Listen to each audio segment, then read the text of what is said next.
नमस्कार। जीएसटी की master class में आप सभी का स्वागत है। आज जीएसटी की मास्टर क्लास का तीसरा दिन है। डॉक्टर हसमुख अढ़िया जो कि राजस्व सचिव हैं केंद्र सरकार में, उनके नेतृत्व में ये क्लासरूम चलाई जा रही है और आज तीसरे दिन मुद्दा है कॉम्पोजिशन और रिकॉर्ड कीपिंग का। इस प्रोग्राम को आप बिल्कुल लाइव देख सकते हैं दूरदर्शन के नेशनल नेटवर्क पे, डीडी न्यूज़ पे इस वक्त, साथ ही साथ लाइव वेबकास्ट pib.nic.in पे, finmin.gov.in पे और हैशटैग जो फेसबुक आईडी है PIB_India और ट्विटर पे भी आप इसका लाइव कास्ट देख सकते हैं। तो अगले 1 घंटे के दौरान उन सभी राज्यों में बैठे हुए ट्रेडर्स और राज्य सरकारों के जो अधिकारी हैं इस क्षेत्र से जुड़े हुए, उन सभी का भी स्वागत है जो इस कार्यक्रम को बिल्कुल लाइव देख रहे हैं। आज का मुद्दा एक बार फिर से मैं बता दूं, कंपोजिशन और रिकॉर्ड कीपिंग है। डॉक्टर अढ़िया, आपसे विनती है कि आप इस प्रोग्राम को आगे ले जाने के लिए हमें मार्गदर्शन दें और जो आज के प्रेजेंटेशन है उसके लिए हमें प्रेरित करें। जीएसटी की मास्टर क्लास के तीसरे पार्ट में आप सबका स्वागत है। छोटे छोटे व्यावसायिक लोग, टैक्स प्रैक्टिशनर एवं पब्लिक के सदस्यों के लिए ये एक हमारा प्रयत्न है कि हम आप तक सब बारीकियाँ जीएसटी की पहुंचा सके। इसके लिए ये हमारा प्रयत्न है। अभी तक हम 2 क्लास कर चुके हैं। सबसे पहला क्लास जो हमारा था उसमें रजिस्ट्रेशन कैसे कराए, माइग्रेशन कैसे करें जीएसटी में, एवं जीएसटीएन में जो पोर्टल रिलेटेड इश्यूज़ है कि जीएसटीएन के साथ जो इश्यू है उसके बारे में हमने बताया था। द्वितीय क्लास में हमने आपको ट्रांजिशन क्रेडिट के जो इश्यू है कि इनपुट टैक्स क्रेडिट जो पुराने स्टॉक की है उसको कैसे लिया जाए, उसका कैसे अवेलमेंट करें, एवं इनवॉइस कि भाई बिल ऑफ सप्लाई बनाना कि इनवॉइस बनाना है और किस संजोग में क्या बनाना है, इनवॉइस में क्या क्या डिटेल होनी चाहिए, किस तरह से इनवॉइस को बनाया जाए, इस तरह का ज्ञान हमने द्वितीय इंस्टॉलमेंट में आपको दिया। आज जो हमारे सामने विषय है वो है कि एक कंपोजिशन स्कीम है छोटे व्यवसायियों के लिए। तो कंपोजिशन स्कीम जो है उसमें क्या क्या बारीकियाँ है, उसमें क्या आपको ध्यान रखना है, किसके लिए ये स्कीम है वो हम समझाएंगे। एवं रिकॉर्ड कीपिंग के लिए भी क्या करना चाहिए, जो जीएसटी के कारोबारी है, जीएसटी जिसको बनने की जिम्मेवारी है, उनको क्या क्या ऐसा रिकॉर्ड अपने रखना है अपने यहाँ, ताकि जब अगर ऑडिट करने की बात आए फ्यूचर में तो वो रिकॉर्ड अपने पास रख सके। हम आगे बढ़ते हैं। आज का विषय जो है उसमें जो पार्ट ए में हम आपको कंपोजिशन के बारे में बताएंगे। कंपोजिशन जो है वो कौन ले सकता है, पहले तो ये बताएंगे कंपोजिशन स्कीम है क्या, कौन ले सकता है। तीसरा हम ये बताएंगे कि कौन सी कैटेगरी के लोग कंपोजिशन स्कीम का लाभ नहीं उठा पाएंगे, तो एक्सक्लूडेड कैटेगरी कौन सी है कंपोजिशन स्कीम के लिए। कंपोजिशन स्कीम में अगर आप पार्टिसिपेट कर रहे हैं, मान लो आपने ऑप्शन दिया कि मैं कंपोजिट डीलर बनना चाहता हूँ, तो उसमें रेट क्या होगा आपके लिए, अलग अलग कैटेगरी के लोगों के लिए, और टैक्स की गिनती कैसे की जाएगी उसके बारे में भी हम आपको विस्तार से बताएंगे। अगर आप कंपोजिशन का लाभ लेना चाहते हैं तो प्रोसीजर क्या होगी आपके लिए, कैसे आपको अप्लाई करना है, कैसे ऑनलाइन ऑप्शन देना है, कब देना है, साल की शुरुआत में दे सकते हैं कि बीच में दे सकते हैं, ये सब जो इश्यू लोगों के मन में है वो सब इश्यू हम आपको समझाएंगे। और सेकंड पार्ट में अकाउंट्स एंड रिकॉर्ड्स के जो नियम हैं उसमें कौन कौन से अकाउंट या रिकॉर्ड आपको मेंटेन करने हैं वो बताएंगे, और कितने पीरियड के उसको रखना है आपको वो भी बताएंगे। तो ये इतनी छोटी सी चीज़ बताने से सब कारोबारी के मन में जो संदेह है कि भाई ये तो बहुत नई चीज़ आ गई है, इसमें पता नहीं क्या क्या रखना पड़ेगा और कैसे ऑडिट होगा, तो वो सब हम आपको आसानी से आज समझाना चाहते हैं। मेरे साथ मेरे 2 सहयोगी है, एक है mister GD Lohani and Manish Sinha, both of them are commissioners in the policy wing. मैं लोहानी को रिक्वेस्ट करूंगा कि आगे का वो जो है वो समझाए। नमस्कार। तो शुरुआत करें कंपोजिशन स्कीम से। कंपोजिशन स्कीम एक ऐसा ऑप्शन है जिसमें छोटे करदाता को ये सुनिश्चित करने के लिए कि उसको जीएसटी की जो रिजीम है उसमें प्रॉब्लम ना हो, उसको समस्या ना हो, उसकी अनुपालन की प्रक्रिया आसान हो, उसकी टैक्स टर्नओवर के हिसाब से अगर छोटी दर पर टैक्स दिया जाए और उसको इन सब चीज़ों के लिए चिंता ना करनी पड़े कि उसके सामान की दर क्या है, तो एक ऐसी व्यवस्था की गई जिसके तहत एक छोटा डीलर एक अपने टर्नओवर पर एक छोटी रेट पर एक स्मॉल रेट ऑफ टैक्सेशन पर टैक्स भर सकता है।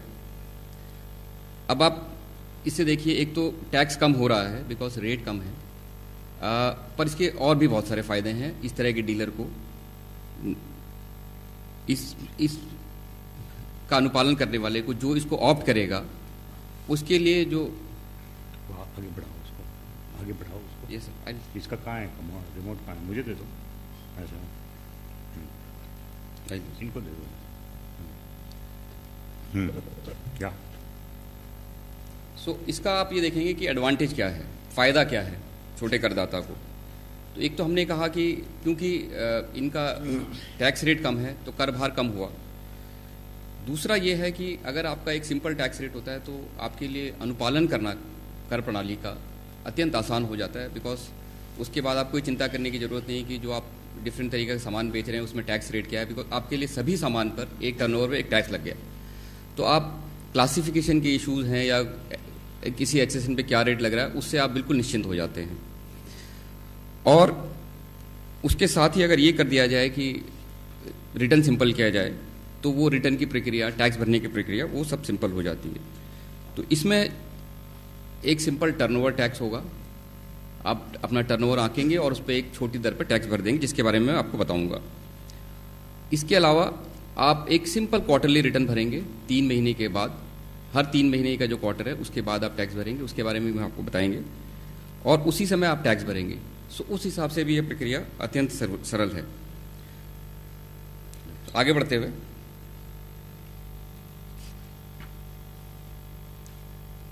जो कंपोजिशन स्कीम है वो किन लोगों के लिए है? ये उत्पादकों के लिए है, कुछ गुड्स नोटिफाइड है, बहुत छोटी सी लिस्ट है जिसके उत्पादक इसके हकदार नहीं हैं, वो हम बताएं अगली वाली स्लाइड में बता रहे हैं, बट अदरवाइज मैन्युफैक्चरर उत्पादक इसके लिए हकदार हैं। ऐसे व्यापारी जो सामान बेचते हैं वो इसके हकदार हैं, और रेस्टोरेंट्स, ये कैटेगरी के लोग इसके हकदार हैं, जबकि उनका एग्रीगेट टर्नओवर, कुल सालाना टर्नओवर जो पिछले साल का था, पिछले वित्त वर्ष का था, वो 75 लाख रुपए से कम था। इसमें कुछ थोड़ी बहुत कंडीशंस हैं, बहुत मामूली कंडीशंस लगाई गई हैं, रिस्ट्रिक्शन लगाई है इसकी, ताकि स्कीम चल सके, इसका मिसयूज ना हो, और वो हैं वो आगे बताएंगे। और ये जो 75 लाख की सीमा है ये लगभग पूरे देश में है, बट जो स्पेशल कैटेगरी के राज्य हैं उनको ये छूट दी गई है कि वो सीमा को 50 लाख रखें। वो ऑप्ट कर सकते हैं कि वो 50 लाख रखें तक जा सकते हैं, पर 11 में से सिर्फ 9 प्रदेशों ने 50 लाख की सीमा रखी है, जो आपके सामने है। इसमें मेनली नॉर्थ ईस्टर्न स्टेट्स हैं और हिमाचल प्रदेश हैं। 2 स्पेशल कैटेगरी के राज्य हैं मैं आपको बताना चाहूँगा, उत्तराखंड एंड जम्मू एंड कश्मीर, जिनके पास ये ऑप्शन था कि वो 50 लाख का टर्नओवर रखें, बट उन्होंने ये ऑप्ट किया है कि वो एग्रीगेट टर्नओवर की लिमिट 75 लाख ही रखेंगे। इन 2 राज्यों में भी जो करदाता हैं उनको 75 लाख तक का लिमिट तक कंपोजिशन का फ़ायदा होने जा रहा है, वो कंपोजिशन ले सकते हैं। अब बात ये आती है कि हमने कहा कि 75 लाख की टर्नओवर जो आपका वित्तीय वर्ष, पिछले वित्तीय वर्ष का, उसके आधार पर आप इस स्कीम के हकदार होंगे, पात्र होंगे। तो इसके लिए जानना जरूरी है कि ये इस कुल जो टर्नओवर हम ले रहे हैं, जिसको हमने परिभाषित किया है एग्रीगेट टर्नओवर की तरह कानून में, ये क्या है, इसमें क्या क्या चीज़ें आती हैं। कुल टर्नओवर जो एक पैन नंबर है, मान लीजिए एक पैन जो रजिस्टर्ड है, उसका जितना भी टर्नओवर पिछले वित्त वर्ष में किया गया है उसको जोड़ा जाएगा। उसमें जब आप उस वैल्यू को जोड़ेंगे तो उसमें जो आपने कर मुक्त अगर कोई व्यवसाय किया है, कोई सामान बेचा है पिछले साल में, तो उसको भी जोड़ा जाएगा, और जो आपने निर्यात किया होगा तो वो भी उसमें जुड़ेगा। तो इस तरह से इन सबको जोड़ लिया जाएगा।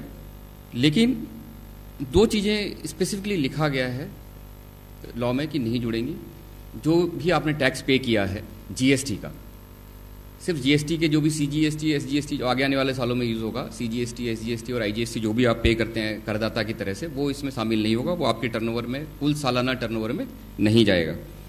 और कुछ ऐसी आपकी कुछ सामान या सेवाएं ऐसी हो सकती हैं जिसमें आपको रिवर्स चार्ज पे टैक्स भरना होता है, तो वो उसमें जो सामान और सेवाएं लेने वाला आदमी है वो रिवर्स चार्ज पे भरता है। तो ऐसा एक करदाता हो सकता है जो ऐसी सर्विसेज ले रहा हो, जैसे कि फॉर एग्जांपल उदाहरण के तौर पे जीटी की सर्विस ले रहा हो। उस केस में लॉ में यह प्रावधान किया गया है कि ऐसी कोई भी जो सप्लाई है जो आपने रिसीव की है जिसमें आपको रिवर्स चार्ज पे टैक्स भरना था, वो भी इसमें इंक्लूड नहीं होगा। अब कंपोजिशन स्कीम में अगर आप ये सोचिए कि एक करदाता है और उसकी 4 यूनिट हैं और वो 4 यूनिट अलग प्रदेशों में रजिस्टर्ड हैं, तो उसमें क्या होगा? तो उसमें ये प्रावधान है कि कंपोजिशन स्कीम अगर एक आदमी अवेल करता है तो उसका जो पैन नंबर है उसमें आने वाले जितने भी उसके रजिस्ट्रेशन हैं सब कंपोजिशन स्कीम के अंदर आएंगे। ऐसा नहीं हो सकता कि मैं कहूँ कि मैं एक में कंपोजिशन स्कीम लूँगा और 3 अन्य में कंपोजिशन स्कीम नहीं लूँगा, ये नहीं हो सकता। उदाहरण के तौर पे मेरी एक दिल्ली में इकाई है और एक उत्तर प्रदेश में इकाई है, दोनों पंजीकृत हैं, तो मुझे दोनों के लिए ही कंपोजिशन स्कीम लेना है, बिकॉज ये दोनों पंजीकृत इकाइयाँ हैं और दोनों का इवन दो दोनों प्रदेशों में अलग अलग पंजीकरण नंबर है, बट कंपोजिशन के लिए दोनों को एक साथ दिया जाएगा। और कंपोजिशन स्कीम अगर एक बार आपने ऑप्ट कर ली तो वो कंपोजिशन स्कीम में आप तब तक रह सकते हैं जब तक आपका टर्नओवर 75 लाख ना हो जाए, जिस दिन तक। और 75 लाख तक नहीं होगा तो ये स्कीम कंटिन्यू करेगी। आपको जैसे फॉर एग्जांपल आपका इस साल आपने कंपोजिशन स्कीम के लिए अप्लाई किया और इस साल आप 50 लाख तक रहे, तो अगले साल भी ये आप कंपोजिशन स्कीम में चलते रहेंगे, आपको कोई अलग से इंटीमेशन देने की जरूरत नहीं। तो जब तक आप सी कंडीशन सेटिस्फाई कर रहे हैं इस स्कीम की, तब तक आप कंपोजिशन स्कीम में रहेंगे और बने रहेंगे, आपको कुछ और नहीं करना है उसके बाद। अब कर की दरों पे बात करें, जैसा मैंने आपको बताया था और जैसे सचिव महोदय ने बताया कि हमने ये रखा है कि छोटे करदाता उनके ऊपर कर की दर अगर कम रखी जाए तो उससे उनको फ़ायदा है और वो प्रतिस्पर्धा में बने रह सकते हैं। अब इसमें जो रेट है आप ये देखिए, 3 रेट हैं डिफरेंट कैटेगरी के टैक्स पेयर के लिए। जो उत्पादक हैं उनके लिए 2% का रेट है और ये 2% किस तरह से विभाजित होता है कि इसके 2 भाग हैं। एक जो 1% आधा भाग जो है मतलब 1% वो स्टेट के लिए जाएगा, स्टेट टैक्स के लिए होगा, और जो दूसरा 1% भाग है वो सेंट्रल टैक्स के लिए होगा। तो अगर आप सिर्फ सेंट्रल लॉ देखेंगे, सेंट्रल रूल देखेंगे तो शायद वहाँ ये रेट 1% दिखे, पर 1% स्टेट में भी दिखेगा। तो दोनों लॉ को आप पढ़ के देखेंगे तो 2% का रेट है, एक हमारे केंद्र के कानून से आ रहा है, एक उनके कानून से आ रहा है। ट्रेडर के लिए ये रेट कुल मिलाकर 1% है। इसी को उसी तरह विभाजित करेंगे जैसे मैंने उत्पादक के रेट के बारे में कहा। 0.5% जो है प्रांत का कर है और 0.5% केंद्र का कर है। उसी तरह से रेस्टोरेंट वाले के लिए ये दर 5% रखी गई है, तो रेस्टोरेंट का 2.5 और 2.5 हुआ। अब मैं आपको उदाहरण से दिखाऊंगा कि कितना आसान है इसमें टैक्स कैलकुलेट करना, कितनी सुविधा है और कितनी समस्याओं से बच जाते हैं जब आप कंपोजिशन स्कीम के अंतर्गत आप टैक्स भरते हैं। मैंने उदाहरण लिया है, एक व्यक्ति जो ए है, पंजीकृत है, उसकी एक यूनिट यूपी में है और एक एमपी में है। तो हमने ये कहा कि उसका लास्ट ईयर का जो पिछले वित्त वर्ष का जो टोटल टर्नओवर था, जो एग्रीगेट टर्नओवर हम बोल रहे हैं, कुल सालाना टर्नओवर, वो 55 लाख था और उसकी जो 2 यूनिट है उनका इस साल के पहले क्वार्टर में, पहली तिमाही में 20 लाख का टर्नओवर था। अब इसका मतलब यह है कि अगर वो पिछले साल 55 लाख से कम था तो वो कंपोजिशन के लिए एलिजिबल था, बिकॉज जैसे मैंने आपको कहा कि 75 लाख के टर्नओवर तक अब पिछले वित्त वर्ष में आप एलिजिबल हैं। सो ये जो व्यक्ति है ए, ये टर्नओवर के लिए एलिजिबल है और इसका क्योंकि पिछले तिमाही में ये लिमिट से नीचे रहा है, 20 लाख का टर्नओवर था, तो ये इस बार भी हकदार है, इसकी कंपोजिशन स्कीम चलती रहेगी। अब इसकी 2 इकाइयों में टोटल टर्नओवर 15 लाख है, इसका 2%, बिकॉज ये उत्पादक है, ये ट्रेडर नहीं है, उत्पादक है, तो 2% टैक्स भरेगा। 30,000 का टैक्स सिंपल सा कैलकुलेट हुआ। और वो दोनों राज्यों में, जिसमें 5 लाख का टर्नओवर है यूपी में, वहाँ 10,000 भरा जाएगा और दूसरे राज्य में 20,000 भरा जाएगा। अब ये 10,000 विभाजित हो जाएगा केंद्र और प्रांत में, उसी तरह 20,000 भी केंद्र और प्रांत में विभाजित होगा। अब आप ये देखिए कि इस प्रक्रिया से कितना सरल हो गया। आपको कुछ भी चिंता करने की जरूरत नहीं कि आपका क्लासिफिकेशन क्या है, आपका गुड्स क्या है, आपने जो गुड्स बेचे उनका रेट क्या था। आपने सिर्फ एक टर्नओवर जोड़ा और साधारण तरीके से टैक्स लगा दिया, तो आपकी सभी समस्याओं का समाधान जो आपको रिटर्न में करनी पड़ेंगी, कंप्लायंस में करनी पड़ेंगी, रिकॉर्ड में करनी पड़ेंगी, उसका समाधान हुआ। तो ये तो रही बात उन लोगों की जो एलिजिबल थे और उनको कैसे टैक्स कैलकुलेट करना था। पर कुछ तरह के करदाता इस स्कीम से बाहर रखे गए हैं। पहले तो जो दे रहे हैं, सेवाएं दे रहे हैं, उसमें हमने रेस्टोरेंट को तो इंक्लूड किया है, रेस्टोरेंट में कंपोजिशन स्कीम है। पर सेवा प्रदाता के अलावा रेस्टोरेंट के अलावा जो भी सेवा प्रदाता हैं वो इस स्कीम के अभी बाहर हैं, और इनको कानून से ही बाहर रखा गया, एक्ट में है, एक्सक्लूजन है। उसके अलावा ऐसे व्यक्ति जो ऐसा सामान बेचते हैं जो जीएसटी के अंतर्गत नहीं आता है, जैसे कि मान लीजिए लिकर है फॉर एग्जांपल, उदाहरण के तौर पर, या पेट्रोलियम प्रोडक्ट्स हैं, वो जीएसटी के अंतर्गत नहीं आते हैं, तो वो इस स्कीम का हकदार नहीं है। या एक ऐसा व्यक्ति जो इंटर स्टेट सेल करता है, जैसे कि मैं दिल्ली में पंजीकृत हूँ और मैं उत्तर प्रदेश में माल बेचना चाहता हूँ या हरियाणा में माल बेचना चाहता हूँ या बेचता हूँ, तो मैं इस स्कीम का हकदार नहीं रहता। या फिर मैं एक ई कॉमर्स पोर्टल के थ्रू ऐसा सामान बेचता हूँ जिसमें कॉमर्स पोर्टल को टीसीएस काटना हो। अभी वो प्रावधान लागू नहीं किया गया है, बट टीसीएस का प्रोविजन है। तो मानिए कि मैं फ्लिपकार्ट से सामान बेचता हूँ और उस पर फ्लिपकार्ट टीसीएस काटता है, ऐसी सेल करने वाले व्यक्ति भी इस कंपोजिशन स्कीम के बाहर हैं।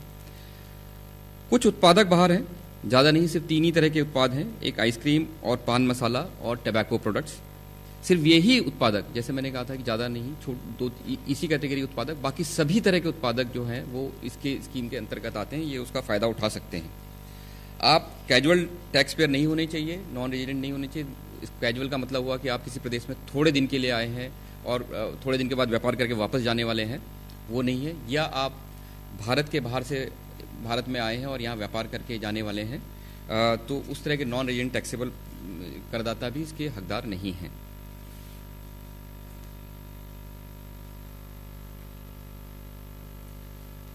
अब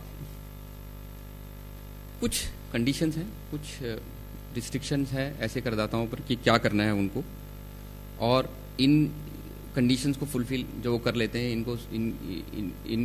इनके क्रियान्वयन कर पाते हैं, इनको कर लेते हैं, तो वो इसके हकदार हैं। और इसमें पहला ये है कि अगर आप मान लीजिए आज कंपोजिशन स्कीम के लिए अप्लाई कर रहे हैं नए वाले में, बिकॉज जीएसटी नया आया है, उसमें आने के समय आप इस स्कीम में जाना चाहते हैं, तो इस दिन जो भी आपका टैक्स है, जो भी स्टॉक है जो आपने अपंजीकृत करदाता से लिया है, उस पर आपको टैक्स भरना है। इसके लिए आप एक छोटी सी डिक्लेरेशन देंगे, इंटीमेशन देंगे, इनफैक्ट वो इंटीमेशन है।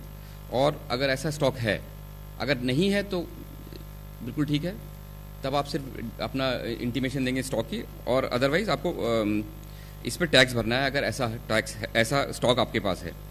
आप आईटीसी लेने के हकदार नहीं होंगे जो कंपोजिशन स्कीम ले रहे हैं, और जो भी इनवर्ट सप्लाई, जैसा हर पंजीकृत करदाता को करना है, इनवर्ट सप्लाई जो अनरजिस्टर्ड परचेज पर्सन से आ रही है, 5,000 से ज़्यादा है एक दिन में, तो आप उसमें टैक्स भरेंगे।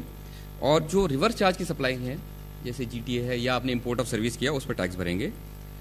पर आप कोई टैक्स कंपोजिशन के नाम पर नहीं लेंगे। ये जो कंपोजिशन स्कीम में जो भी करदाता है वो इसका कंपोजिशन टैक्स अपने बिल ऑफ सप्लाई में नहीं दिखाएगा। उसको इनफैक्ट अपने बिल ऑफ सप्लाई में स्पेसिफिकली विशेष रूप से दिखाना है कि वो लिखना है वो कंपोजिशन टैक्सेबल पर्सन है और टैक्स कलेक्ट करने का हकदार नहीं है। इसी तरह से उसको अपनी हर प्रीमिसेस में जहाँ भी वो प्रोमिनेंटली डिस्प्ले करता है चीज़ों को, नोटिस को, वहाँ उसको लिखना है कि वो कंपोजिशन टैक्सेबल पर्सन है। इसका फ़ायदा ये होगा कि जो लोग जानना चाहते हैं कि आप कंपोजिशन टैक्सेबल पर्सन है, वो जान पाएंगे कि आप कंपोजिशन टैक्सेबल पर्सन है, ये आपके लिए फ़ायदेमंद है। यहाँ पर मैं कुछ कहना चाहूँगा, इसमें थोड़ा विस्तृत रूप से समझाऊँगा। देखिए, कंपोजिशन डीलर जो है उससे तो हम 1% लमसम या 2% लमसम ले रहे हैं। उनके साथ रिस्ट्रिक्शन ये है कि जो भी माल वो खरीदेंगे, चाहे इनपुट हो चाहे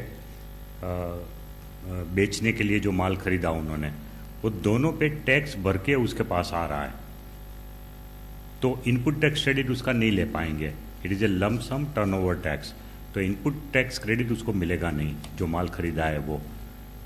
दूसरा कि जो माल बेचेंगे उसकी भी इनपुट टैक्स क्रेडिट किसी और को मिलेगी नहीं, क्योंकि वो तो पूरा टैक्स भर नहीं रहे, वो तो 1% या 2% लमसम भर रहे हैं। तो वो जो 1% या 2% टैक्स भी भर रहे हैं कंपोजिशन वाले, उसकी क्रेडिट भी दूसरे किसी को मिल नहीं सकती, क्योंकि वो ओवरऑल टैक्स है। सो ये बात ध्यान में रखनी है। और क्योंकि वो टैक्स कलेक्ट नहीं कर रहे हैं किसी दूसरे व्यक्ति से, कंपोजिशन वाले ने जिसको भी माल बेचा उससे वो टैक्स कलेक्ट नहीं कर सकते। जो टैक्स टर्नओवर टैक्स बनना है वो उसको खुद को बनना है, वो 1% या 2% दूसरे से ले नहीं सकते। तो उनको इनवॉइस के बदले में बिल ऑफ सप्लाई देना है। मान लो अगर कोई रिटेलर है जो कंपोजिशन स्कीम में है, तो एक तो जैसे बताया कि एक बोर्ड लगाना है कि मैं कंपोजिशन स्कीम में हूँ, और उससे ग्राहक को पता चलेगा कि भाई इनके पास से मेरी अपेक्षा ये नहीं होनी चाहिए कि वो इनवॉइस मुझे दे। इनवॉइस और बिल ऑफ सप्लाई में मेन डिफरेंस ये है कि इनवॉइस में एग्जैक्ट टैक्स अमाउंट भी दिखानी पड़ती है कि भाई माल की कीमत 100 रुपया है, उसके ऊपर 12% के हिसाब से 12 रुपया टैक्स है, और आपका टोटल बिल हुआ 112 रुपया। ये इनवॉइस बोलते हैं इसको। और बिल ऑफ सप्लाई में ये नहीं होता। बिल ऑफ सप्लाई में 112 रुपया कुल मिला के मैं आपको बिल ऑफ सप्लाई दे दूँ, इस तरह का डिस्टिंक्शन है। तो कंपोजिट वाले के पास अगर आप माल खरीदने जाते हैं ग्राहक लोग, तो ये अपेक्षा न करें कि मुझे टैक्स अलग से दिखा के बिल दे, वो नहीं दे पाएगा, बिकॉज उसको भरने का ही नहीं है। लेकिन कुछ लोग ये मुझे पूछ रहे हैं, हम लोगों को एक बार पहले भी मैंने ये बताया था कि अगर कंपोजिशन डीलर सिर्फ 1% ले रहा है और रेगुलर डीलर 12% ले रहा है, तो ये 12% का उसको आप जो फ़ायदा करा रहे हो वो किसके पास जाता है? ग्राहक को मिलता है, या उसको कीमत घटाना चाहिए या नहीं घटाना चाहिए? सवाल है कि नहीं, उसके पास जो माल आया उसके ऊपर टैक्स भर के आया है, और उसकी खुद की जो प्रॉफिट है उसके ऊपर हम टैक्स नहीं ले रहे, उसके बदले में लमसम ले रहे हैं। उसको रिटर्न फाइल करने की झंझट से बचाने के लिए हर महीने रिटर्न नहीं फाइल करना पड़े, और 3 महीने में सिर्फ एक सिंपल रिटर्न फाइल करना पड़े, उसके लिए हमने ये सुविधा दी है। लेकिन उसके पास जो माल खरीद के आया है उसके ऊपर तो टैक्स भरा है ऑलरेडी। मान लो 100 रुपये का माल उसके ऊपर टैक्स चढ़ के उसके पास आया, उसके बाद उसने 110 रुपये में बेचा, तो सिर्फ 10 रुपये का उनका खुद का जो प्रॉफिट है उसके ऊपर हम टैक्स नहीं ले रहे हैं, राइट। बट उसके बदले में उसको ये कह रहे हैं कि भाई आप 1% टोटल टर्नओवर का 110 का 1% आप भर दो। सो करीब करीब उतना ही अमाउंट आ जाएगा कि जो नॉर्मल टैक्स वाले भी भरते हैं। सो लोगों को ये अपेक्षा नहीं रखनी चाहिए कि कंपोजिशन वाले को 1% आप ले रहे हो तो मुझे टूथपेस्ट में से 18% कम करके टूथपेस्ट बेचे, क्योंकि टूथपेस्ट जब मैन्युफैक्चरर ने उसको बेची, मैन्युफैक्चरर ने डिस्ट्रीब्यूटर ने होलसेलर को, होलसेलर ने रिटेलर में, तो उसके ऊपर हर स्टेज पे टैक्स पे करके ही आया है, इसलिए वो अपेक्षा नहीं रखनी चाहिए। ओके, धन्यवाद सर।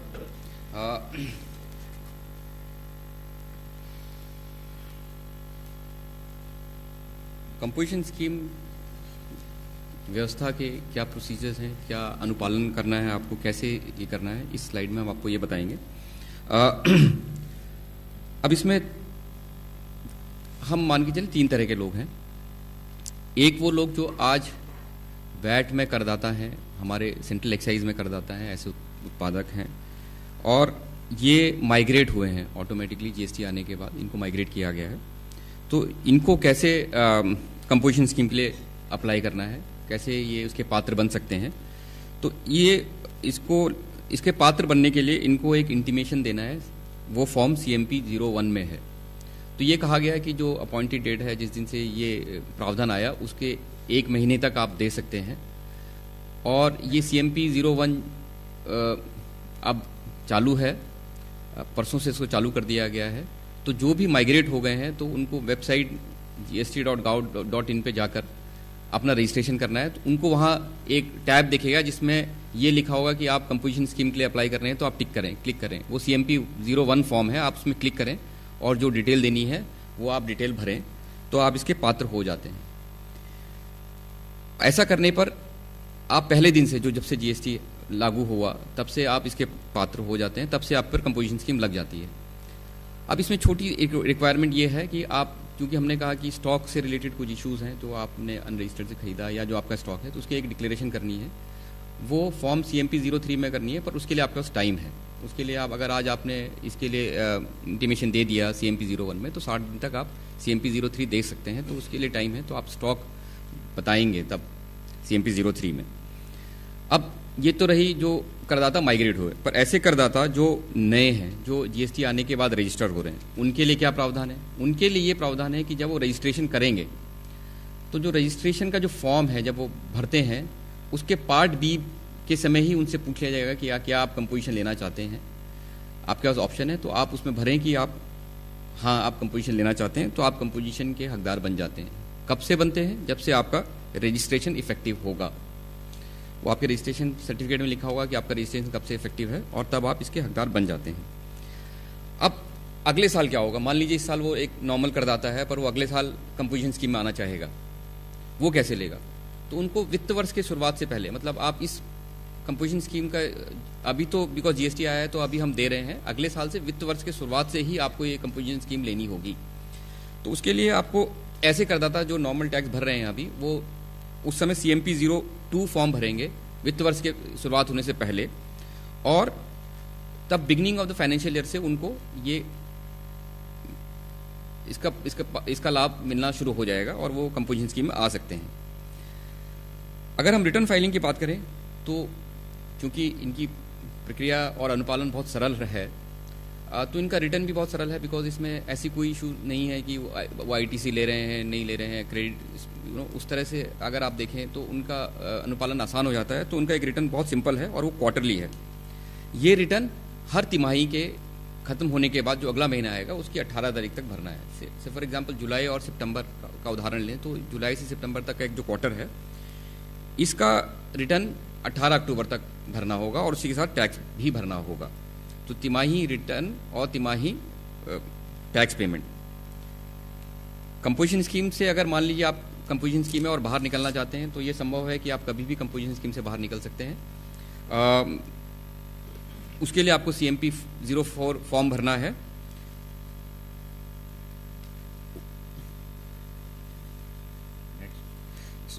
और अगर आप 75 लाख से ऊपर चले जाते हैं तो भी आपको CMP 0 फॉर्म भरना है। अब हम आते हैं, ये कंपोजिशन स्कीम के बारे में हमने आपको बताया। अब हम आते हैं पार्ट B में, जो अकाउंट्स और रिकॉर्ड्स के बारे में। अकाउंट्स और रिकॉर्ड्स के बारे में कुछ भ्रांतियां हैं कि इलेक्ट्रॉनिक रिकॉर्ड मैंडेटरी है या बहुत सारे रिकॉर्ड रखने हैं। तो हम सिर्फ ये बताना चाहेंगे संक्षिप्त में कि अकाउंट्स और रिकॉर्ड की जो रखने का जो प्रावधान किया गया है बहुत सरल है। इसमें आपको वही रिकॉर्ड रखने हैं जो नॉर्मली एक करदाता या एक आदमी जो व्यापार कर रहा है वो नॉर्मली रखता है। कुछ मामूली सी रिक्वायरमेंट बढ़ सकती हैं, बट अदरवाइज ऐसा कोई रिकॉर्ड नहीं कहा गया। और वो भी आप अपने परफॉर्मा रखिए, कोई परफॉर्मा नहीं है, कोई ये नहीं बताया गया किस तरह रखा जाएगा। आप एक प्रोडक्शन और मैन्युफैक्चर का रिकॉर्ड रखेंगे कि आपने कितना सामान आया गया, कितना यूज़ किया, किससे लिया, और क्रेडिट नोट डेबिट नोट क्या इशू किए। सिमिलरली आप स्टॉक का एक रिकॉर्ड रखेंगे कि स्टॉक जो आपका सामान है, इनपुट है, उसको कितना आपके पास आया, यूज़ हुआ, कुछ लॉस्ट हुआ तो उसकी डिटेल, कहाँ आप रख रहे हैं, थोड़ा सा अगर प्रिंसिपल प्लेस के बाहर रख रहे हैं तो वो भी आपको बताना होगा। इनपुट टैक्स क्रेडिट का डिटेल आप बताएंगे कि कैसे आप कितना इनपुट आप यूज़ कर रहे हैं, कितना इनपुट टैक्स क्रेडिट है। सिमिलरली आउटपुट टैक्स की डिटेल आप रखेंगे। ये नॉर्मल सी चीज़ें हैं जो हर करदाता रखता है। और एक की एडवांस, अगर आप किसी जो आप सप्लाई करने वाले हैं उसके लिए अगर आप कोई एडवांस लेते हैं, एडजस्ट करते हैं सप्लाई होने पर, उसका आपको रिकॉर्ड रखना होगा।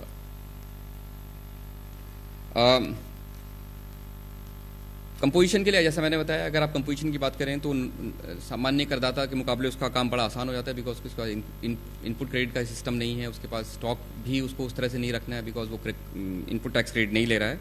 तो उस तरह की उसके लिए प्रक्रिया सरल की गई है, लिखा गया है कानून में कि उसको ये रिकॉर्ड नहीं रखने होंगे।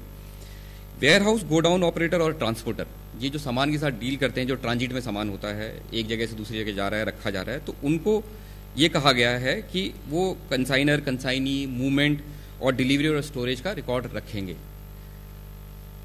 एक एजेंट जो है, जो प्रिंसिपल का एजेंट है, वो भी ये रिकॉर्ड रखेगा कि उसको किस प्रिंसिपल ने ऑथराइज किया है, और उसमें रिसीट और सप्लाई जो प्रिंसिपल के बिहाफ में वो कर रहा है उसका रिकॉर्ड रखेगा। उसी तरह से एक C&F एजेंट भी उस सामान का रिकॉर्ड रखेगा जो उसके पास रहता है आवाजाही के समय में, मूवमेंट के समय में, और वो जो गुड्स हैंडल कर रहा है अपने प्रिंसिपल के बिहाफ। जैसे मैंने बताया, इलेक्ट्रॉनिक रिकॉर्ड रखना सफिशिएंट है, पर्याप्त है, बट आवश्यक नहीं है। ऐसा नहीं कि आपको इलेक्ट्रॉनिक रिकॉर्ड ही रखने हैं, आप मैनुअली भी रिकॉर्ड रख सकते हैं। और मैनुअली रिकॉर्ड रखना है तो सीरियल नंबर रखना है, ऐसी जगह रखना है जिससे वो रिलेटेड है, उस प्रिंसिपल प्लेस ऑफ बिजनेस में रखना चाहिए, वहाँ पर एक्सेसिबल होना चाहिए। अब रिकॉर्ड जो रखना है उसकी अवधि रखी गई है 6 साल फ्रॉम दी ड्यू डेट, जो जब आपको सालाना एक रिटर्न फाइल करना है, उसकी सालाना रिटर्न आप 31 दिसंबर अगले वित्तीय वर्ष के 31 दिसंबर तक फाइल करते हैं। जैसे फॉर एग्जांपल 17-18 का अगर सालाना रिकॉर्ड है तो 31 दिसंबर 18 तक वो भरना है, तो वहाँ से आप 6 साल गिने तब तक ये रिकॉर्ड रखने हैं। और ये भी प्रावधान किया गया है कि कमिश्नर चाहे तो कुछ जहाँ बहुत ही जरूरी हो जाए तो वो कुछ चेंज कर सकते हैं, कुछ अलग रिकॉर्ड रखने का आप की सुविधा दे सकते हैं। वर्क्स कॉन्ट्रैक्ट के लिए सेपरेट रिकॉर्ड रखना है, स्पेशल प्रोविजन रखा गया है कि रिसीट, सप्लाई किसके लिए वर्क्स कॉन्ट्रैक्ट हो रहा है उसका डिटेल रखें, और ऐसा जो रिकॉर्ड आप रखते हैं वो आपको डिमांड पे देना है, अदरवाइज आपको देना नहीं है, आपके पास ही रहेगा रिकॉर्ड, आप मेंटेन करिए, सिर्फ डिमांड पे देना है। अब अगर आप बड़े करदाता हैं और आप एक थ्रेशोल्ड से ज़्यादा हैं, जो कि अभी 2 करोड़ रुपए है, अगर उस लिमिट में हैं और आप रिकॉर्ड रखते हैं, आपके सारे रिकॉर्ड आपको ऑडिट कराने हैं, और जो ऑडिटेड रिकॉर्ड है उसकी एक कॉपी विद रिकन्सिलेशन स्टेटमेंट आपको देनी है जो स्पेसिफाइड है। और तो रिकॉर्ड के बारे में इतना ही। और इलेक्ट्रॉनिक रिकॉर्ड के बारे में सिर्फ मैं ये बताना चाहूँगा, अगर जो इलेक्ट्रॉनिक रिकॉर्ड रखें उसकी प्रक्रिया भी बहुत सरल है, आपको अपने पास रखने हैं ऑथेंटिकेटेड फॉर्म में, और ये इस तरह से आपको रखने और संभालने हैं कि अगर मान लीजिए कोई आपात स्थिति में रिकॉर्ड डिस्ट्रॉय हो जाए तो उनको रिस्टोर किया जा सके, ये आपको इंश्योर करना है, और वो भी रीजनेबल टाइम में है, और आप ऐसी स्थिति में हो कि डिमांड करने पर आप इस रिकॉर्ड को दे पाएँ। और जब आप रिकॉर्ड देंगे तो आपको फिर अगर पासवर्ड रखा है या कुछ कोड यूज़ कर रहे हैं इलेक्ट्रॉनिक रिकॉर्ड के लिए, या उनका एक्सप्लेनेशन है, वो आप बताएंगे। सो ये इस तरह से आप देखें तो रिकॉर्ड रखने की प्रक्रिया अत्यंत सरल है। आपके रिकॉर्ड हैं, आप रखेंगे, और जब डिमांड होगा तब हमको देंगे। उसका कोई परफॉर्मा नहीं रखा गया है, except for certain transporter document, जहाँ कुछ एक परफॉर्मा छोटा सा रखा गया, बाकी कहीं कोई परफॉर्मा नहीं है। धन्यवाद का इस प्रेजेंटेशन के लिए। अब हम सवाल और जवाब का सिलसिला शुरू करेंगे, क्योंकि इस वक्त भी सर ट्विटर पे इस कार्यक्रम को देखते हुए लाइव सवाल लोग कर रहे हैं, कंपोजिशन स्कीम के साथ ही जुड़े हुए सवाल हैं वो भी हम रखना चाहेंगे। उससे पहले जो कन्फ्यूजन्स हैं ट्रेडर्स के मन में, उनको भी दूर करने के लिए पहला सवाल ये है कि अगर अलग अलग स्टेट्स में मेरे 3 अलग अलग स्टेट्स में 3 अलग अलग यूनिट्स हैं, तो क्या मैं अलग अलग कंपोजिशन स्कीम का फ़ायदा उन तीनों यूनिट्स के लिए लूँगा? उसके लिए क्या प्रावधान है? जैसे बताया उन्होंने कि अलग अलग स्टेट में अगर आपके यूनिट है उसी पैन नंबर से जुड़े हुए, तो तीनों का कंबाइंड टर्नओवर देखा जाएगा। सो अगर 3 स्टेट में मिलके 75 लाख से ज़्यादा है तो फिर आप एक भी स्टेट में अपना टर्नओवर, अपना कंपोजिशन का बेनिफिट नहीं ले सकते। जी, अगला सवाल एक पेट्रोल पंप डीलर का है। वो ये जानना चाह रहे हैं कि वो अपने प्रमाइसेस से कुछ ग्रॉसरी सामान भी बेचते हैं, उनकी एक दुकान भी है, लेकिन उसका टर्नओवर 75 लाख से कम है पिछले फाइनेंशियल ईयर में, तो क्या वो कंपोजिशन स्कीम का फ़ायदा लेंगे? उनके जो अधिकारी हैं वो बता रहे हैं कि आप कंपोजिशन जो स्कीम है आपके लिए अप्लाई नहीं होगी। सही कर रहे हैं, बिकॉज जैसे बताया कि टर्नओवर की डेफिनेशन में exempt supply as well as taxable supply दोनों को जोड़ के लिमिट देखना है।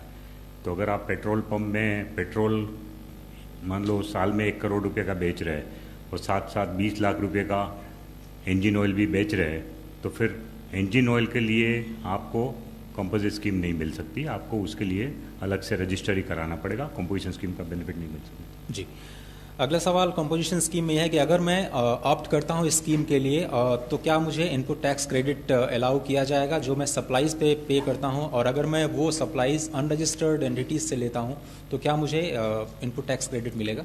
देखिए, जैसे बताया कि पहला प्रिंसिपल ये है कि क्रेडिट आप नहीं ले सकते, इनपुट टैक्स क्रेडिट, ये लमसम टैक्स है। और दूसरा सिद्धांत ये है कि जो भी माल कंपोजिट डीलर बेचेगा वो टैक्स पेड होगा, तो ला कहीं से भी सकता है। कंपोजिट डीलर दूसरे स्टेट में माल नहीं बेच सकता, इंटरस्टेट सेल नहीं कर सकता, लेकिन इंटरस्टेट परचेस कर सकता है, लेकिन वो दूसरे स्टेट में से जो माल आया वो टैक्स पेड होना चाहिए। उसी तरह से कंपोजिट डीलर अनरजिस्टर्ड डीलर से भी खरीद सकता है, लेकिन अनरजिस्टर्ड डीलर से लेने के टाइम रजिस्टर्ड डीलर वो खुद है कंपोजिट डीलर, तो उसको चुकाना है वो जो टैक्स है वो अनरजिस्टर्ड के बदले में, तो रिवर्स चार्ज में उसको चुकाना है और वो अपने पास रखना है, और क्योंकि वो कंपोजिशन में है उसकी फिर क्रेडिट नहीं ले पाएंगे। सर, अगला सवाल यह है कि जो कंपोजिशन स्कीम ऑप्ट करते हैं क्या वो कस्टमर से टैक्स वसूल सकते हैं, और एक कस्टमर के तौर पर क्या कंपोजिशन स्कीम वाले के पास जाना सस्ता होगा? बिल्कुल नहीं, जैसे मैंने समझाया पहले भी कि जो कंपोजिट डीलर है उसको अपना बोर्ड दिखाना है अपनी दुकान में कि भाई मैं कंपोजिट डीलर हूँ, और फिर उसको टैक्स इनवॉइस में टैक्स की डिटेल नहीं लगानी है और टैक्स अलग से वसूल नहीं करना है। जो total price of the commodity है उतना ही उसको वसूल करना है, उसमें टैक्स की अलग डिटेल नहीं दिखाना है, ना ही वसूल करना है। वो टोटल इंक्लूसिव ऑफ टैक्सेस, क्योंकि उसको जो माल की कीमत पड़ी वो इंक्लूसिव ऑफ टैक्सेस ही है, उसने जब खरीदी तब टैक्स पे कर दिया है रिटेलर ने, तो इंक्लूसिव ऑफ टैक्सेस जो है वही आपको ग्राहक से प्राइस लेना है वो। और ये मानना बिल्कुल गलत है कि क्योंकि वो कंपोजिट डीलर है और 1% चुका रहा है इसलिए जो टैक्स पे नहीं कर रहा है, वो गलत है, क्योंकि उसने जिस आदमी से, जिस होलसेलर से माल लिया उसके ऊपर टैक्स पे किया है, इसलिए टैक्स पे करके ही माल आया है। सिर्फ उनके अपने प्रॉफिट के ऊपर, रिटेलर का जो अपना जो वैल्यू एडिशन है, प्रॉफिट है, उसके ऊपर हम टैक्स कोई परसेंटेज के हिसाब से नहीं ले रहे, लेकिन लमसम टोटल टर्नओवर के ऊपर ले रहे हैं। जी, चूँकि कंपोजिशन स्कीम छोटे कारोबारियों के लिए है, और जो छोटे कारोबारी हैं वो बहुत सारे अनरजिस्टर्ड डीलर के साथ भी कारोबार करते हैं जिनके जो रजिस्टर्ड नहीं है जीएसटी के तहत, तो क्या वो उनसे सामान खरीद सकते हैं जैसा कि पहले किया करते थे? नहीं, वो कर सकते हैं, लेकिन रिवर्स चार्ज में टैक्स पे करना पड़ेगा कंपोजिशन डीलर को। अनरजिस्टर्ड डीलर से कंपोजिशन डीलर माल खरीद कर सकते हैं, लेकिन रिवर्स चार्ज में टैक्स पे करने की लायबिलिटी कंपोजिशन डीलर की आएगी, और क्योंकि वो कंपोजिशन में है उसका इनपुट टैक्स क्रेडिट नहीं ले सकता। जी, एक सवाल शायद पहले था जो 3 राज्यों में 3 अलग अलग यूनिट्स हैं, उसी से जुड़ा सवाल ये है कि क्या किसी एक यूनिट, तीनों में से किसी एक यूनिट के लिए कंपोजिशन स्कीम को ऑप्ट किया जा सकता है? एक ही पैन नंबर के ऊपर एक राज्य में एक से ज़्यादा यूनिट है तो उसका भी टोटल टर्नओवर गिना जाएगा। एक ही पैन नंबर के ऊपर एक से ज़्यादा राज्य में भी अगर उनके यूनिट है तो उनका भी टोटल टर्नओवर गिना जाएगा, और वो सब यूनिट का अगर 75 लाख से ज़्यादा है तो फिर वो एक भी यूनिट में कंपोजिशन का लाभ नहीं ले सकता। ठीक है ना? अब एक बहुत ही प्रैक्टिकल सवाल ये है सर कि अगर किसी ने कंपोजिशन स्कीम में ऑप्ट किया है और उनको साल के दौरान किसी दूसरे राज्य से एक मौका मिलता है अपनी गुड्स को सप्लाई करने का, तो क्या वो मौका गंवा दें, उनको सप्लाई ना करें? नहीं, वो अपने GSTIN नंबर से तो किसी और स्टेट में सप्लाई नहीं कर सकता, उसको तो फिर बदलना पड़ेगा। CMP4 में ऑप्शन देके कंपोजिशन से बाहर निकल जाए और उसके बाद वो रेगुलर रजिस्ट्रेशन करा के भी व्यापार कर सकते हैं। वैसे मैं आपको बता दूं कि रेगुलर स्कीम में व्यापार करना भी इतना मुश्किल नहीं है। हमने जिस तरह से स्कीम बनाया है, आप अपना टोटल टर्नओवर चाहे कितना भी हो, अगर आप रजिस्टर करा लेंगे तो काफ़ी सुविधा होगी, क्योंकि महीने में एक बार ही आपको रिटर्न भरना है उसमें भी, और उसमें भी जो B2C है, B2C को इनवॉइस वाइज डिटेल भी रिटर्न में नहीं दिखानी है, टोटल सप्लाई की डिटेल दिखानी है। तो सिर्फ इतना ही फर्क पड़ रहा है कि भाई कंपोजिट वाला जो है वो 3 महीने में एक बार अपनी टोटल सेल्स की डिटेल रिटर्न में दिखा रहा है, और जो रेगुलर रिटर्न फाइल कर रहा है, जो कि रेगुलर स्कीम में इनपुट टैक्स क्रेडिट भी ले सकता है और टैक्स भी चार्ज कर सकता है, वो रेगुलर पर्सन जो है उसको महीने में एक बार करना है, लेकिन टोटल सप्लाई की डिटेल दिखानी है समरी में। सो इस तरह से वो रेगुलर रजिस्टर कराना भी बेहतर है, उसमें कोई दिक्कत नहीं है, ताकि आप इंटर स्टेट सप्लाई भी कर सको, with in the state also supply कर सको, और आसान प्रक्रिया है।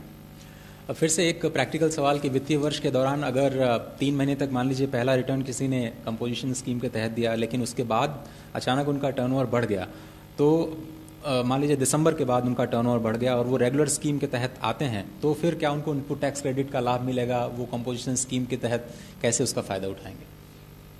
नहीं, जितना माल कंपोजिशन स्कीम में बेच दिया उसके ऊपर इनपुट टैक्स क्रेडिट नहीं मिलेगी। बाकी जो स्टॉक पड़ा है उसके ऊपर वो बाकी 3 महीने के लिए जब रेगुलरली रजिस्टर करता है, तो अगर वो टैक्स पेड माल है तो उसकी इनपुट टैक्स क्रेडिट मिलेगी। बाकी जो माल बेचने के लिए अभी बाकी है, मान लो किसी ने शुरुआत किया कंपोजिशन से, 3 महीने में ही 75 लाख से ऊपर चला गया, तो उसको तुरंत ऑप्शन दे देना है कंपोजिशन में से बाहर आने का और रेगुलर स्कीम में आना है। उस महीने से उसकी रेगुलर लायबिलिटी होगी और उस जो पीरियड है उसके दौरान जो माल बेच रहे हैं वो टैक्स पेड होना चाहिए और उसकी फिर आप क्रेडिट ले सकते हैं। जी, और रिकॉर्ड कीपिंग के लिहाज से एक सवाल यह है कि क्या जो आम जीएसटी टैक्स पेयर है उसी की तरह सेल्स और परचेज दोनों का ही रिकॉर्ड जो कंपोजिशन डीलर्स हैं उनको भी रखना होगा, और कितना फ्रिक्वेंटली ये जो टैक्स है वो अदा करना होगा? देखिए, कंपोजिशन डीलर को सेल और परचेज का रिकॉर्ड तो इसलिए रखना होगा कि जो अनरजिस्टर्ड परचेजेस वो कर रहा है, अपंजीकृत डीलर से वो कर रहा है, उसको टैक्स भरना है। तो नॉर्मली सेल एंड परचेज का रिकॉर्ड सभी करदाता रखते हैं, इसलिए उसको भी रखना है। बट उनको उसके आईटीसी के रिकॉर्ड के हिसाब से हिसाब किताब नहीं रखना है कि कितना आईटीसी लिया गया, कितना सामान जिस पर आईटीसी मिलना था, वो सब स्टॉक उस तरह से नहीं रखना है और स्टॉक का भी उस तरह से डिस्पोजल नहीं देना है। तो उन दो बड़ी रिकॉर्ड से वो बच जाता है। लेकिन आवक और जावक जो भी सामान ला रहा है वो और जो भेज रहा है, दोनों का रिकॉर्ड उसको रखना है। वो तो वो बिल ऑफ सप्लाई करेगा तब भी उसमें भी लिखेगा। और जहाँ तक टैक्स की बात है, वो हम प्रेजेंटेशन में बता चुके हैं कि टैक्स जो है वो क्वार्टरली भरना है और क्वार्टर के एंड होने के बाद उसके अगले महीने की 18 तारीख तक भरना है। जी, कॉन्ट्रैक्चुअल जॉब वर्कर्स के लिए क्या प्रोविजंस हैं? अगर कोई जॉब वर्क करता है तो क्या उसको कंपोजिशन स्कीम का फ़ायदा उठा सकता है?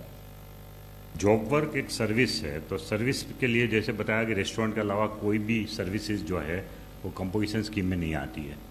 So is that correct? या सो अगर जॉब वर्क सिर्फ करा रहा है वो सर्विस मानी जाती है। सर्विस के ऊपर आपको 20 लाख से ऊपर रेगुलर रजिस्ट्रेशन लेके सर्विस टैक्स भरना पड़ेगा। जी, मतलब 20 लाख तक का जो एग्जेम्प्ट कैटेगरी है उनके लिए है, लेकिन कंपोजिशन स्कीम है वो सर्विसेज के लिए नहीं है। 20 लाख का जो एग्जेम्पशन लिमिट है वो सर्विस वाले को भी उपलब्ध है। 20 लाख का एग्जेम्पशन लिमिट सर्विस वाले को भी उपलब्ध है। 20 लाख तक की अगर आप सर्विस दे रहे हैं, टर्नओवर आपका 20 लाख है तो। अब एक रेस्टोरेंट से सवाल आया है कि चूंकि आपने आइसक्रीम को एग्जेम्प्ट कैटेगरी में रखा है कंपोजिशन स्कीम पे, वो छोटी क्वांटिटी में मैन्युफैक्चर करते हैं आइसक्रीम, तो क्या वो कंपोजिशन का लाभ बिल्कुल नहीं ले सकते हैं? वो तो बताया गया कि कोई आइसक्रीम एक ऐसा मैन्युफैक्चरिंग है कि जो हर घर में हो सकता है, तो ऐसा पॉसिबल है कि आइसक्रीम वाले 75 लाख वाले 5 यूनिट भी बना सकते हैं। सो इसीलिए वो आइसक्रीम को जानबूझ के उसमें नहीं रखा है, वो उससे बाहर है। जी, कंपोजिशन स्कीम से जुड़ा कोई भी सवाल अगर यहाँ पर बैठे दर्शकों में कोई भी करना चाह रहा है तो उसका स्वागत है, प्लीज़ माइक्रोफोन दे दें। इस बीच हमारे पास ट्विटर से भी सवाल आ रहे हैं। अंजलि बड़तेजा जी जानना चाह रही हैं कि मेरे पास स्टॉक जो है वो 30 नवंबर से पहले जो परचेज़ किया गया है, दूसरे स्टेट से परचेज़ किया गया है, तो क्या मैं कंपोजिशन स्कीम का फ़ायदा ले सकते हैं जीएसटी अदा करने के बाद में? इसमें जो मैंने सिद्धांत समझाया कि अगर आपके पास जो स्टॉक है वो टैक्स पेड होना चाहिए, तभी आप एलिजिबल बनते हैं कंपोजिशन में। आपके पास जो स्टॉक है वो अगर वो नहीं है, क्योंकि ऐसा है कि पहले हमारे पास इंटरस्टेट में सीएसटी का प्रावधान था, फुल आईजीएसटी नहीं था। जब सीएसटी में लाते हैं ना दूसरे स्टेट से, तो इसका मतलब ये हुआ कि अगर मेरे पास कुछ स्टॉक पड़ा है जो दूसरे स्टेट से मैं लाया हूँ तो वो सीएसटी भर के लाया हूँगा, उसके ऊपर एक भी बार पूरा टैक्स भरा नहीं गया है, इसलिए वो एलिजिबल नहीं होंगे। जो इंटरस्टेट स्टेट से लाते हैं, दूसरे स्टेट से सीएसटी में लाके पड़ा है मेरे पास स्टॉक, तो वो स्टॉक मैं फिर यूज़ नहीं कर सकता कंपोजिशन में। जी, कंपोजिशन स्कीम के लिए जो रजिस्ट्रेशन का जो लिंक है, क्या वो काम करना शुरू कर चुका है? और एनरोलमेंट अगर करना है डीलर्स के लिए तो क्या वो अप्लाई कर सकते हैं इस वक्त? अभी जो नए रजिस्ट्रेशन हो रहे हैं उनको तो सीधा ऑप्शन देना है कंपोजिशन का, उसमें फॉर्म में, जीएसटीएन के फॉर्म में। और जो माइग्रेशन वाले हैं उनके लिए भी ये सुविधा खोल दी गई है जीएसटीएन के वेबसाइट पे। तो जितने भी लोगों ने माइग्रेट किया वो सबको मेरी विनती है कि वो अपना डिसीजन ले कि आप कंपोजिशन में जाना चाहते हैं कि नहीं चाहते। और 22 जुलाई से पहले आपको ऑप्शन देना है कि आप कंपोजिशन में जाना चाहते हैं कि नहीं जाना चाहते। तो वो लोग भी अपना ऑप्शन GSTN वेबसाइट पे जाके वो दे दे कि भाई कंपोजिशन में जाना चाहते हैं कि नहीं। जी, ABP न्यूज़ से शिशिर जी सवाल करना चाहते हैं कंपोजिशन स्कीम पे। शिशिर जी। सर, जो रेस्टोरेंट है जिनका 5% जिसमें कंपोजिशन स्कीम में है, वो जो बिल इशू करेंगे कस्टमर को, वो 105 रुपये का करेंगे या 100 रुपये का करेंगे? 100 रुपये का टोटल बिल, जैसे बिल ऑफ सप्लाई के रूप में, उसमें टैक्स नहीं लगा सकते 5 रुपया। वो 5 रुपये का टैक्स अलग से नहीं दिखाना है उसको। छोटे रेस्टोरेंट जो कंपोजिशन स्कीम है उसको अलग से अपना बिल में वो 5% दिखा के आपसे ले नहीं पाएगा। वो 100 रुपये का total value of goods inclusive of taxes वो दिखा देगा।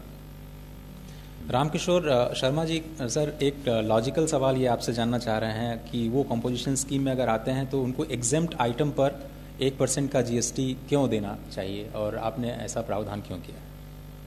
एग्जेम्प्ट आइटम के ऊपर मतलब जैसे टर्नओवर में आपने चूंकि एग्जेम्प्ट आइटम्स को भी शामिल किया है तो उस पे क्यों 1% इसलिए कि जब एग्जेम्प्ट और नॉन एग्जेम्प्ट का टर्नओवर होता है तो किसी भी व्यक्ति के लिए, टैक्स ऑफिसर के लिए ये तय करना मुश्किल हो जाता है कि उसका कितना टर्नओवर एग्जाम में गया, कितना नॉन एग्जाम में गया। सो अगर आप ऐसे व्यवसाय में हैं कि जहां एग्जाम सप्लाई बहुत ज़्यादा है तो फिर तो हमारी एडवाइस ये होगी कि आप रेगुलर रजिस्ट्रेशन में ही जाए, कंपोजिशन में मत जाए। जी, बहुत सारे जो कारोबारी हैं सर इस वक्त ये तो सोच रहे होंगे कि वो कंपोजिशन स्कीम में ऑप्ट करें, लेकिन साथ ही साथ उनको सप्लाई भी करनी होगी। तो अभी बिना इंटीमेशन किए, बिना कंपोजिशन स्कीम में रजिस्टर कराए, क्या वो सप्लाई जारी रख सकते हैं अपना इस वक्त? क्या बोल रहे हैं? आप कंपोजिशन का अभी अप्लाई नहीं भी किए हैं, आखिरी तारीख नहीं पूरी हुई है और आपको सप्लाई करना है तो कंपोजिशन के हिसाब से आप सप्लाई कर सकते हैं।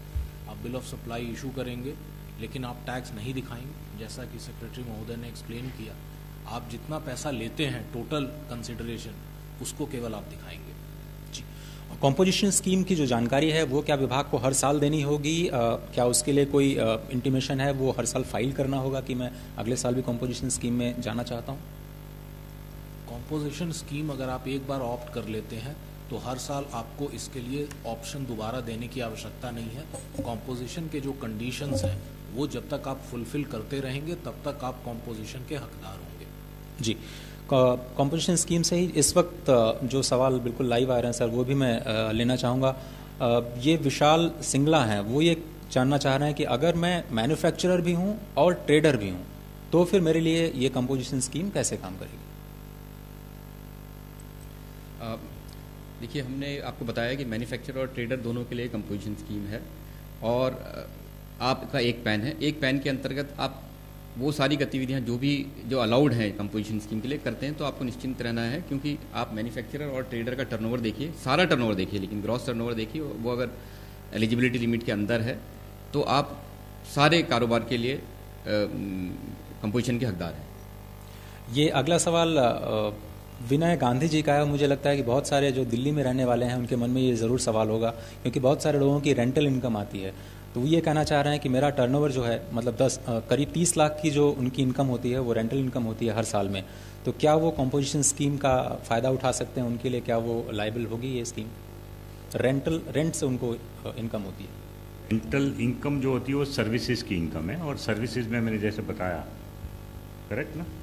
तो सर्विसेज में मैंने जैसे बताया कि 20 लाख से ऊपर है तो आपको रेगुलर रजिस्ट्रेशन ही लेना पड़ेगा। सर्विस सेक्टर में सिर्फ रेस्टोरेंट के लिए कंपोजिशन स्कीम है, बाकी किसी व्यवसायी के लिए IT प्रोफेशनल या लॉयर या उनके लिए ये स्कीम नहीं है। जी, एक टेक्निकल सवाल है। वैल्यूएशन रूल 35 का जिक्र करते हुए विक्रमादित्य राठौर ये कहना चाह रहे हैं कि जो कंपोजिशन टैक्सेबल पर्सन या फिर MRP जो प्रोडक्ट है उसके लिए भी अप्लाई करेगा। I am not aware of the rule 35 what is mentioning.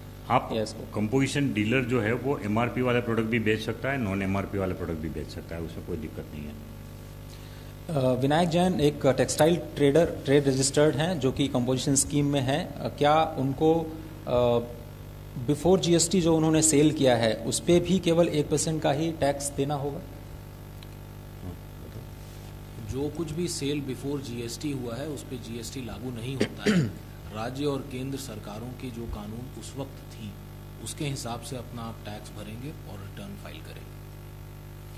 हसमुख जी हैं वो ये जानना चाह रहे हैं ट्विटर पे कि वो वैट नंबर उनके पास और सीएसटी दोनों ही नंबर्स हैं, तो और वो कंपोजिशन डीलर स्कीम में जाना चाहते हैं, तो उनके लिए प्रोसीजर क्या है?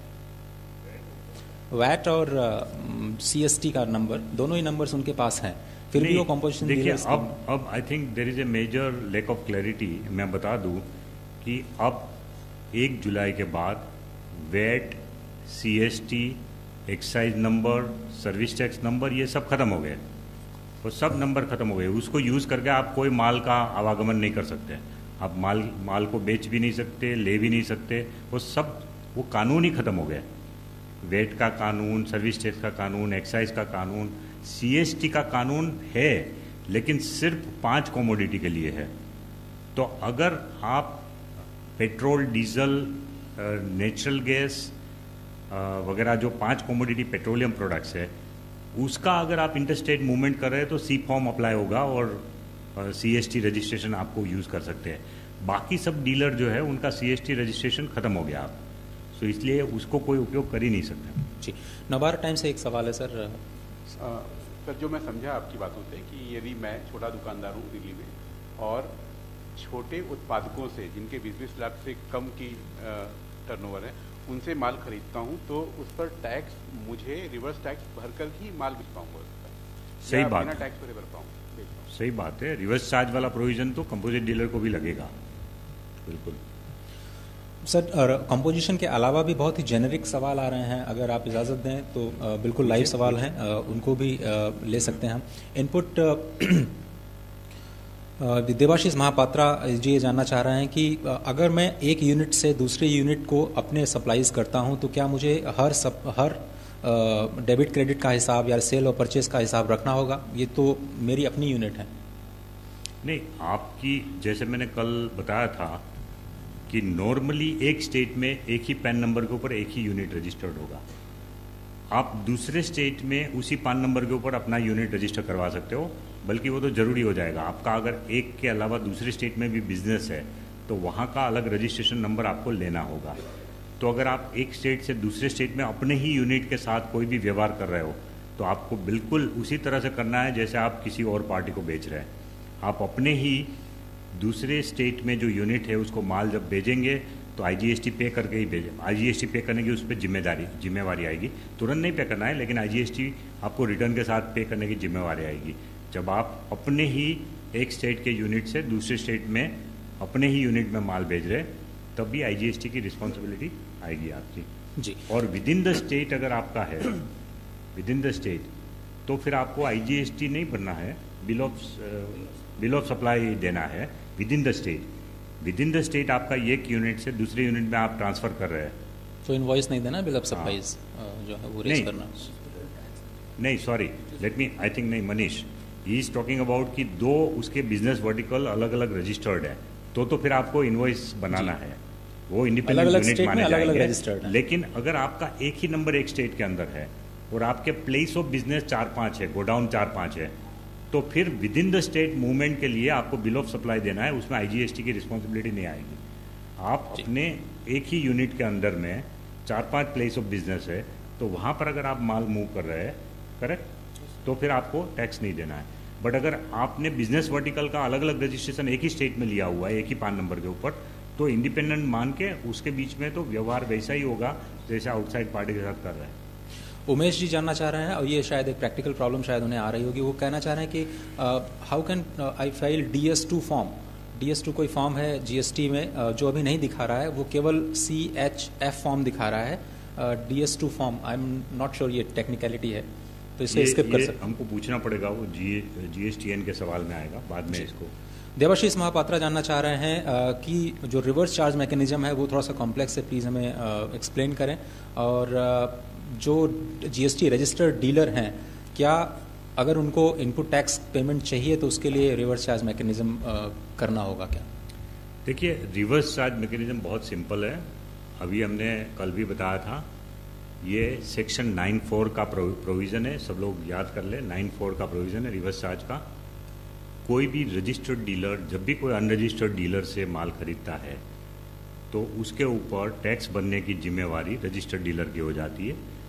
तो वो उसके लिए वो टैक्स भरेंगे। और जैसे कल समझाया था कि ऐसा नहीं है कि हर बार छोटी छोटी चीज़ खरीदी अनरजिस्टर्ड डीलर से तो उसका अलग अलग हम लोग इन्वॉइस बनाएं।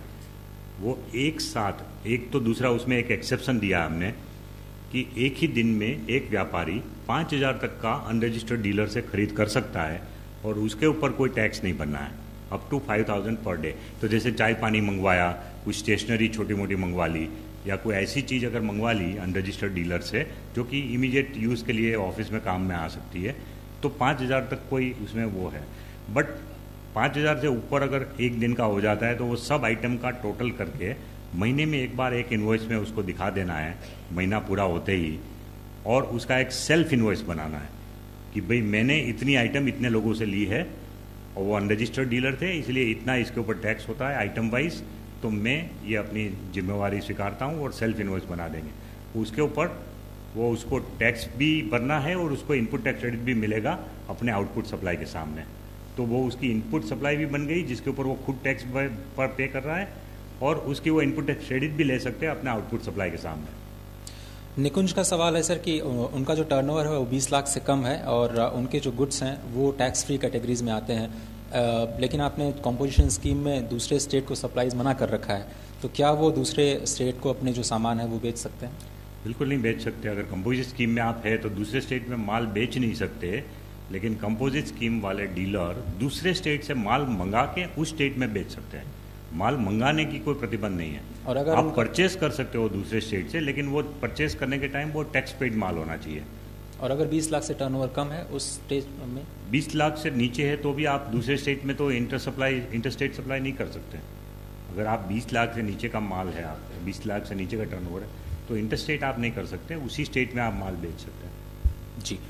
अगला सवाल यह है कि इन्वर्टेड ड्यूटी स्ट्रक्चर जो चैप्टर 54 में है उसके लिए रिफंड अलाउड नहीं है, तो क्या will the excess credit liable for the income tax? देखिए, एक्सेस क्रेडिट अगर आपका होगा तो वो तो आपकी कॉस्ट का पार्ट बन जाएगा ना। तो माल की कीमत उतनी बढ़ गई, और माल की कीमत बढ़ गई तो उस हिसाब से आप अपनी सेलिंग प्राइस बढ़ाएंगे, और सेलिंग प्राइस बढ़ाएंगे तो selling price minus cost of the goods, जो डिफरेंस होगा वो आपका प्रॉफिट बनेगा, इनकम टैक्स तो उसी के ऊपर लगेगा। जी। अब इस कार्यक्रम में सिर्फ 2 मिनट बचे हैं। कॉम्पोजिशन रिकॉर्ड कीपिंग पर ये जो मास्टर क्लास है वो अब समाप्त होने को है। डॉक्टर हसमुख अढ़िया, अगर कोई कंक्लूडिंग रिमार्क आपकी तरफ से, स्वागत है। मैं ये कहूँगा कि हमने जो 3 दिन हिंदी में क्लास लिए वो अलग अलग विषय पर, रजिस्ट्रेशन पे पहले दिन, दूसरे दिन हमने ट्रांजिशन प्रोविज़न के ऊपर लिया और इनवॉइस कीपिंग के ऊपर लिया, और तीसरे दिन आज हमने कंपोजिशन स्कीम और रिकॉर्ड कीपिंग के ऊपर। इसी 3 टॉपिक के ऊपर अंग्रेजी में ये क्लास फिर से लिया जाएगा Monday, Tuesday, Wednesday, 10th, 11th and 12th of July, जो कि 4:30 to 5:30। डीडी नेशनल पे तो डेफिनेटली ये क्लास दिखेगा, लेकिन बाकी चैनल वाले भी इसको कैरी कर सकते हैं। तो ये सेम सब्जेक्ट के ऊपर क्लास प्लस क्वेश्चन आंसर का सेशन 3 दिन और चलेगा, मंडे, ट्यूसडे और वेडनेसडे। सो जिन्होंने हिंदी का क्लास एक बार देख लिया है उनको फिर से देखने की जरूरत नहीं है, लेकिन जो हिंदी के बदले में अंग्रेजी में ही देखना चाहते हैं उनके लिए ये सुविधा हम दे रहे हैं। इसी तरह से क्लास यहीं पर होगा 4:30 से 5:30, Monday, Tuesday, Wednesday. Doctor Adhia, बहुत बहुत शुक्रिया आपका। श्री लोहानी जी, आपका भी बहुत बहुत शुक्रिया, और सिन्हा साहब, आपने भी वक्त निकाला इस क्लासरूम के लिए, बहुत बहुत शुक्रिया। तो फिलहाल आज के इस कार्यक्रम में सिर्फ इतना ही, लेकिन जैसा कि अभी सचिव महोदय ने बताया कि अंग्रेजी में ये क्लास फिर से ही ये अगले 3 दिनों के लिए होने वाली है, तो 4:30 से 5:30 इस कार्यक्रम में शामिल होना मत भूलिए। बिल्कुल लाइव नेशनल पर रहेगा, साथ ही साथ ये बाद में यूट्यूब चैनल पे भी ये सारे वीडियोज जो हैं वो अवेलेबल हैं। तो तीनों दिन की क्लास अगर आप समझना चाहते हैं, आराम से सुनना चाहते हैं, तो अपने यूट्यूब चैनल पर जाइए। डीडी न्यूज़, डीडी नेशनल, सभी के यूट्यूब चैनल पर ये उपलब्ध है। फिलहाल इस कार्यक्रम में सिर्फ इतना ही, दीजिए इजाज़त, नमस्कार।